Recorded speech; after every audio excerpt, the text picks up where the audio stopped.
Hello, I'm Charles Kovess, Australasia's passion provocateur, and welcome to the first episode of the Charles Kovess Show in 2025, whether you're watching on Rumble or on YouTube or listening via one of the many podcasting platforms.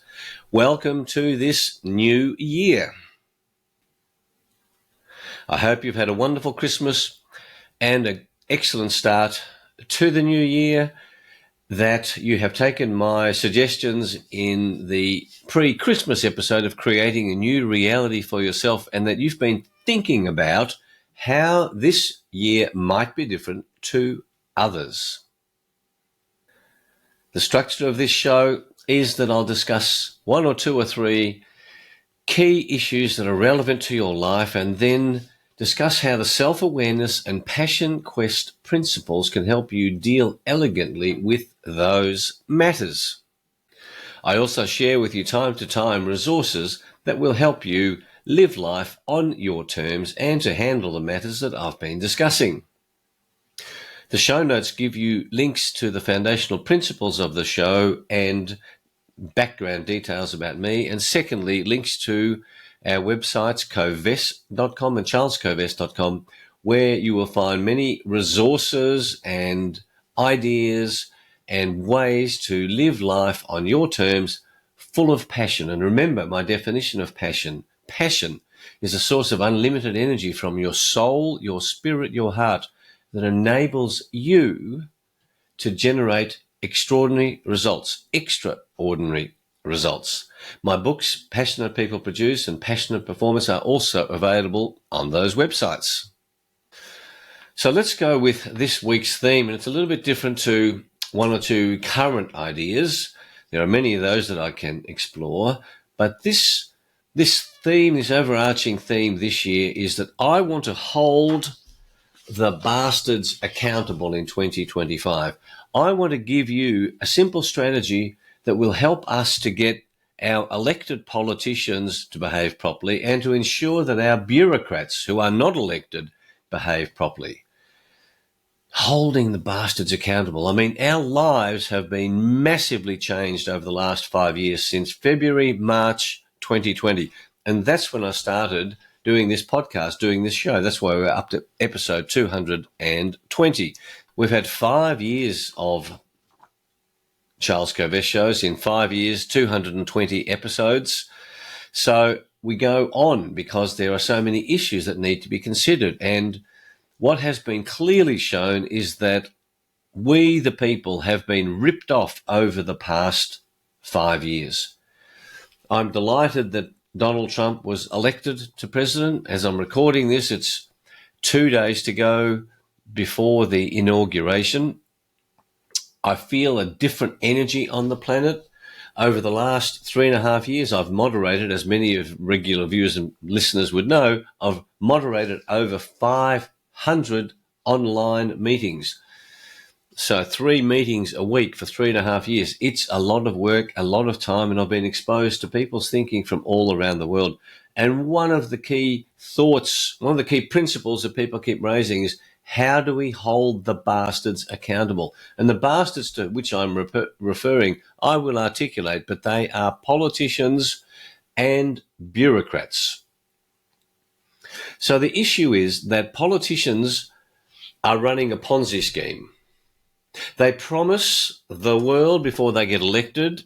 Then they get elected, they ignore their promises and do things that we don't want them to do, that we didn't elect them to do.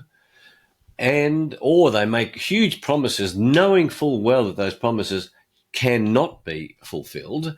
And then they go, oh, that was a non-core promise. That was not a real promise. Circumstances have changed, so I can't fulfill this promise. We also get politicians who are, quite frankly, corrupt, who are criminal, who are evil, who are liars, who are bullies. This also happens in the bureaucracy, and one of the big problems that we have in our world is that bureaucrats are wanting to take over the running of countries and the planet, and they actually believe that they should be running the planet, not the politicians. They consider politicians to be stupid. Many bureaucrats at the highest levels consider politicians just there to be manipulated to do their bidding. And Patrick Wood articulates that wonderfully in his Substack, which deals with technocracy. So technocracy is the process by which bureaucrats deal, with all the technical issues. And you've seen that over the last 5 years where the politicians, and I've railed about this in this show, where the politicians say, well, the experts told us to do this. No, politicians are elected to do their job. They listen to experts from different fields, and then the politicians make up their mind based on their proper views of how each country should be run. And just so that you're very clear about it, I am absolutely committed to fighting for each country retaining its sovereignty. I do not want one world government. The issue around one world government is that leads to a total technocratic society, and most people never understand, well, who's going to be electing the people who run this one world government? I'm not interested. I would rather have countries electing their politicians, and then they haggle about how things are going to happen. And those politicians who make promises, get elected, they need to behave properly. And if they don't behave properly, they need to be held accountable. And I say over the last 5 years, large numbers of politicians have behaved very badly indeed. So what are we going to do about it? I've got a string of practical strategies. So I'm going to refer to my notes here, which is quite unusual in this show because normally I just speak, in stream of consciousness from a broad outline. But I've thought long and hard about how do we hold badly behaving politicians to account? How do we, the people, do that? And the ballot box is not enough. That's clearly shown. Electing these guys, you can elect somebody else next time. It doesn't work. We have to take direct action. So, here are the steps. Number 1, we forgive genuine mistakes and genuine incompetence. I allow people to be incompetent. I allow people to make mistakes. In fact, you cannot develop any skill without making mistakes. So we forgive those. Second step, politicians who are corrupt, and when I say politicians, I'm also talking about badly behaved bureaucrats. And I'll give you one example, John Skerritt, who was the head of the Therapeutic Goods Administration in this country. Totally badly behaved, and now, having been the regulator of pharmaceutical companies, he's now joined the board of Pharmaceuticals Australia, which is the industry body for pharmaceutical companies. That is exceedingly bad behaviour, and he's on my list of people to be held accountable. So, politicians and bureaucrats who are corrupt, evil, criminal, dishonest while in office will never be forgiven by we, the people. That's up to God. Thirdly, politicians who make promises to get elected who do not fulfill those promises will also never be forgiven. And then you say, well, what do you mean don't be forgiven? That's the steps that we're going to go through. Number 4, politicians who made promises to get elected knowing that the promises could not be fulfilled will also never be forgiven. Number 5, what happens, therefore, when these politicians retire from Parliament? I'll give you a particular example. All of the premiers of Australia, of the 6 states who are in control over the period from March 2020 to now, who imposed the outrageous responses to an alleged illness, all of them behaved badly and fulfilled the requirements of what I'm talking about here. They have all retired from Parliament. You know that the 6 premiers of the 6 states of this country, including the worst of the lot, who's Daniel Andrews, have all retired from Parliament. And so the steps that I'm talking about apply when these politicians retire from Parliament. They must be made to pay for their deliberate sins whilst they were in office. And I use the word sins for the previous descriptions that I have shared with you of the bad behaviour. So, I'm now going to list for you the ways that they're going to be made to pay. here they go. So this is part 6, and there's a whole string of them. I'm going to rattle through this because I don't want this to go too long. A, whenever they appear in public, we must boo them, we must yell at them, we must rubbish them, and tell them in non-polite terms how evil they have been. My aim here is to make them fearful of going out in public. They won't want to be seen in public. B, anyone who knows of their whereabouts or activities will share that information. So if you know that they're going to be appearing somewhere in public, we share that information broadly so that lots of we the people can find out where they might appear in public, so that a significant number of people turn up to do the booing and the rubbishing of these sinful, evil characters. I have already set up such an initiative called Track Dick Dan, which is short for Dictator Dan, where people have been reporting to us, to Julie and me, activities of this character, Daniel Andrews, the worst premier in Victoria's history.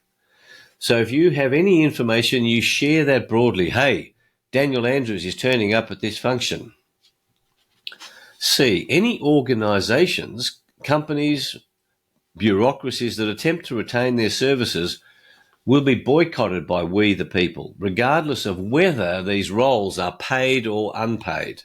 Remember, the game here is to make life miserable for these people, because they have made life so miserable for so many people on the planet, including an extraordinary number of deaths caused by the actions that they have taken. There is no reason for these people to have a pleasant life for the rest of their lives.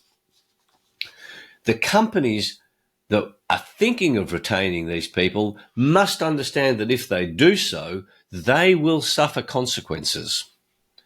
D, companies are called upon to declare that they will never retain such sinful bastards, these politicians to whom I'm referring, to the Dictator Andrews type people. And we are setting up a website to enable companies to do this in Australia, but we can also do it globally. It's called bandan.com.au.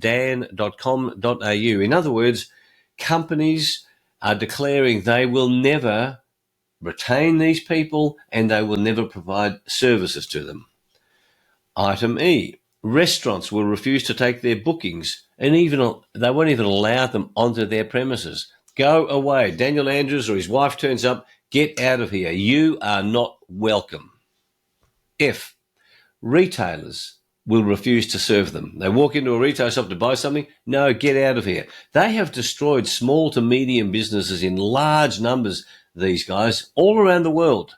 It's big business that has benefited at the expense of medium and small enterprises as a consequence of these sinful activities of these bastards.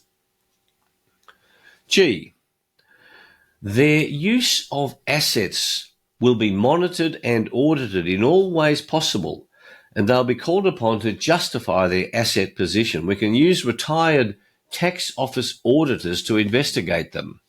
And so what that means is every time we see them driving in a nice car or having a holiday in a very expensive house, or indeed living in a very expensive house, we report that and we track it and we say, how can you be enjoying such expensive resources, assets? Show us where you got the money, because the income of politicians is not sufficient for them to accumulate huge multi-million-dollar assets. Item H, we will search all the assets registered in their names or in the names of their wives and their children and close relatives. And Joe Biden's family is a case in point here. You look at the illegally obtained wealth of that family. It's extraordinary. That's what we have to do to all these politicians. And we tell them we're going to be doing this. Politicians will be required to justify the lawful means by which they have obtained assets that show up in any registers. If they made windfall gains in real estate or the share market or cryptocurrencies, they will need to prove they were not, that these assets were not the result of insider trading or gifts made to them by people with money who want to make more money and therefore bribe these bastards. Item I, they will be scared to use or show off their assets. In other words, when this process starts to roll out, they will be scared to be seen in public enjoying these expensive assets. Thus, the game plan is to ensure they're not able to enjoy their assets. We might not be able to take those assets away from them, although that's part of the plan, and I've got a way in which we can do that, because when we find out about them and we track them down, then we can start taking legal action against them when we have removed corrupt judges and politicised judges that are dominating Western society courts. Next, item J, whenever they appear in public will be a clue to their true asset position, and that will give leads to the auditors who we've retained in their hunting down of ill-gotten gains. I'll give an example of how much money we're talking about. Nancy Pelosi, I read in an article last year, is said to be worth $198 million, and before she went into politics, she had no significant assets. Next, they will be refused medical services by anyone other than government public hospitals. Private hospitals will refuse to give them any medical health services. That was item K. Item L, they will be refused membership of elite clubs, of golf clubs. And that's been happening to Dictator Dan in Victoria. There's been reports of 2 golf clubs that he applied to join. He was knocked back, and they've knocked back his bookings to even play on those courses. Next, this will be item M. I urge you, we the people, to refuse to go to any events where these bastards, be they politicians or bureaucrats, are the attraction, the key attraction at a particular event. And what we do is that we write to the event organisers and we criticise the event organisers for being so stupid as to be inviting these bastards to think that they are an attraction that would get people to come and listen to them. And then lastly, on the issue of retirement benefits, of superannuation, we need to tell, and we're going to tell them now, we need to tell them that we are going to hunt down their assets, and that any criminal behaviour on their part while they were in office will lead to the ending of their retirement benefits and the disgorging of the retirement benefits that they have received, because they know they've been criminal. They know they've been corrupt. So we'll go back and get back all the dollars that they've taken in retirement benefits. And doesn't it stink that these politicians get these enormous retirement benefits and then they get these companies paying them money for their ongoing services? The goal here is to make the lives of these bastards, who are no longer politicians and no longer bureaucrats, to make their lives miserable. This will then effectively put on notice all current politicians and bureaucrats that if they deliberately misbehave, excluding genuine mistakes and genuine incompetence, if they deliberately misbehave, the same things will happen to them when they leave Parliament. Now, I would like to be doing this to politicians in Parliament now, but the courts are too corrupted to be able to get a fair hearing on this matter. And secondly, the courts are pulling the stunt on legal standing. So our job is, through this process of holding the bastards accountable, will warn current politicians that retiring from politics is not going to give them a free pass for a lovely life for the rest of their lives at we the people, we the taxpayers' expense. This, in my view, can lead to better actions by current politicians. The rule here is that we deserve the politicians we get. We the people, if we shut up because it's too difficult to do this, we'll continue to get evil, corrupt, criminal politicians. It pisses me off. I hope it pisses you off. I hope this message at the start of this year galvanizes you to start looking at the behaviour of these retired politicians and retired bureaucrats. If they've been evil, they do not deserve to have a comfortable, easy life, because look what they've done to many, many millions of people around the world. So, there you are. That's my theme for this year, holding the bastards accountable. We need better politicians. We need, as people, to act in a way that shows the current politicians and past politicians, you fooled us in the past, you're not going to fool us anymore. And where this leads, if you take these actions, it makes you feel good. And what I'm saying is this is a simple strategy. You playing a part in having honest politicians is going to be good for your country. I promise you. Is it difficult? Yes. Is it simple? Yes. Is it worth doing? Yes. Will it make you feel better? Yes. So get excited, get passionate, and join me and Julie in this game of holding the bastards accountable.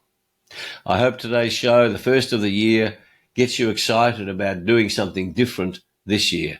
I certainly am proposing to do that. I'm planning to do that. And I've already designed a series of habits to make me have a different year, an ongoing learning development year than what I've had in the past. Julie is doing the same thing. She might report that to you if you listen to her podcast, but Julie is doing a whole bunch of steps as well that are very commendable. So again, if you're new to the show, check the foundational principles of the show and details of my background, and check out the websites covest.com, charlescovest.com. If you want world-class one-on-one executive coaching, that's the self-awareness and passion quest, get in touch with me. So thanks for watching and listening. Have a wonderful week. Have a week that increases your self-awareness. Have a week that the challenges inspire you to live life on your terms and to commit to your ongoing learning, growth, development. Have a great week. See you next week. Bye.